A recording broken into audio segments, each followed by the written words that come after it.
They're shying away from a vote on FDI and retail, but even as the Prime Minister hosts a dinner for leaders of the BJP at his residence, it seems the numbers are shining in his favour. If the usual ploys of abstention and walkouts work for the UPA this time around, here's how that vote on FDI in retail, if it happens, is likely to swing. The only worry is, if it's swinging the government way, why is the government still determined to avoid a vote?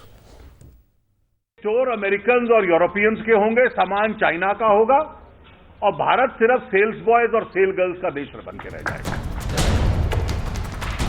The debate is raging outside Parliament, and the unlikely BJP and left combined wants to move the stage to the Lok Sabha. Except they're looking to corner UPA and bring it down to a vote. Point is, the issue can only be resolved if the government agrees for a discussion and rules which entail voting. The government may be trying hard to cajole the opposition, but the BJP left combined is adamant in its demand for a vote on the issue of FDI. But does this combine have the numbers to embarrass the government?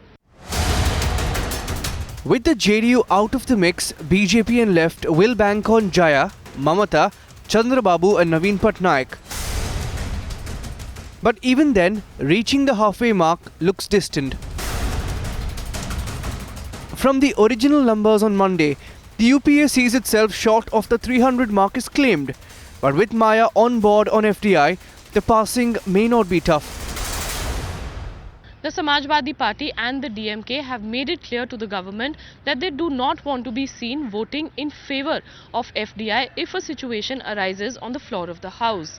So, considering that they will not want to put the government in trouble, what they could end up doing in case there is a vote is an abstention, therefore bringing down the total majority, the number of the House, and helping the government in the mathematical process. With your permission.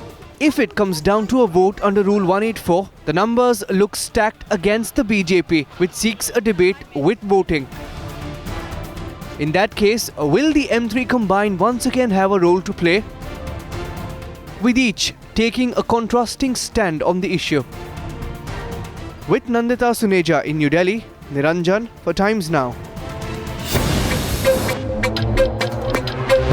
On the news hour tonight, if the opposition loses the vote on FDI in retail, will it give a new lease of life to UPA too?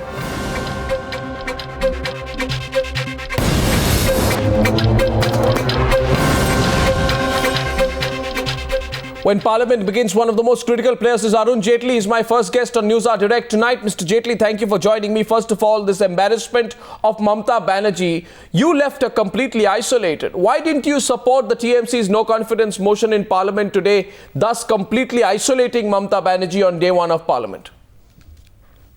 Well, where does the Congress party get this proposition from that a policy decision is not subject to parliamentary accountability? There is a sovereignty Indian Parliament has. Executive is subordinate to the Parliament. Therefore, every decision that the executive takes, its constitutionality can be questioned before the court. Its appropriateness and correctness and propriety can be questioned before Parliament. Therefore, the parliamentary democracy is all about a game of numbers.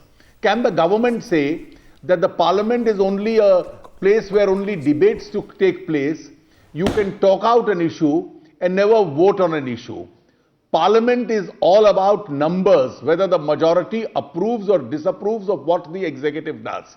And therefore, even in the past, there are several precedents where policy decisions have come up for censure and on voting motions before Parliament. The one I can remember offhand is 2001, when the Balco disinvestment took place.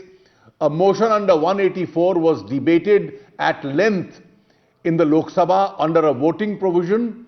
The CPM proposed a motion, Mr. Roopchand Pal spoke, Mr. Arun Shourie and I spoke on behalf of the government, and thereafter it was voted against. When a disinvestment proposal can be voted in Parliament and there is a clear precedent, there is Mr. Jaitley, I have two questions for you. A major decision which is being brought in breach of a parliamentary assurance can't be discussed on a voting provision. Otherwise, I think it's preposterous to suggest that executive decisions are not subject to a parliamentary censure. That is the essence of parliamentary democracy. Parliament is sovereign, it is supreme, the executive is subordinate to it. Even under the rules of procedure, Rule 169 deals with, that's in the context of the Rajya Sabha, and the corresponding rule in the Lok Sabha procedures deals with what motions are to be admitted and what cannot be admitted. The fact that something is a policy decision is neither a ground in the Lok Sabha rules of procedure nor under the Rajya Sabha rules of procedure for disallowing a discussion. Mr. Jaitley, you moved quite ahead on the subject, and it is apparent to me that you are very clear you're going to block the House till you get your way on the subject. I have two follow-ups to you. Are you moving to censure the government on FDI? And B, while you are asking for a vote on FDI, are you only doing it for the sake of it? Do you have the required numbers? The numbers are not with you, Mr. Jaitley. We are moving a motion in both houses of parliament. We have moved. I have moved it in Do you have the numbers? My colleagues have moved it in the Lok Sabha, that we seek to disapprove this move of the government and urge the government, call upon the government to withdraw this move. The moment the disapproval is approved by a majority in both houses of parliament or in either house of parliament, the government will have to take a view. No, Parliamentary Affairs Minister Kamal Nath says the government will tell the Speaker it does not want a discussion on FDI that entails voting. And his point is this, Mr. Jaitley, we are not thrusting FDI in retail down anyone's throat. State governments will decide. What is the BJP's problem? Well, Mr. Kamal Nath is a very senior minister and a very experienced parliamentarian, but I don't think his view prevails over the essence of parliamentary democracy. The essence of parliamentary democracy is that Parliament has control over the executive decisions. Parliament can disapprove and censure the executive decisions. And therefore, merely that the government doesn't want it, that's the Henry VIII clause. That has no place in parliamentary democracy. But it can't be your way or the highway. What if the Speaker rejects discussion under 184 in Parliament? What happens then, Mr. Jaitley? Will you disrupt the entire winter session? Why should 184 be rejected? Why no, should it may be that's the Speaker's discretion. On the strength of numbers? I think it will be a sad day for Parliament if anybody even suggests such a preposterous argument that voting is alien to Indian parliamentary democracy. Voting is in fact the essence of Indian parliamentary democracy. But while FDI is one of the many issues, there are 22 bills pending, there are 10 more to be introduced, there is other work to be done. There may not be as much political mileage to the other work, but there is work to be done, Mr. Jaitley.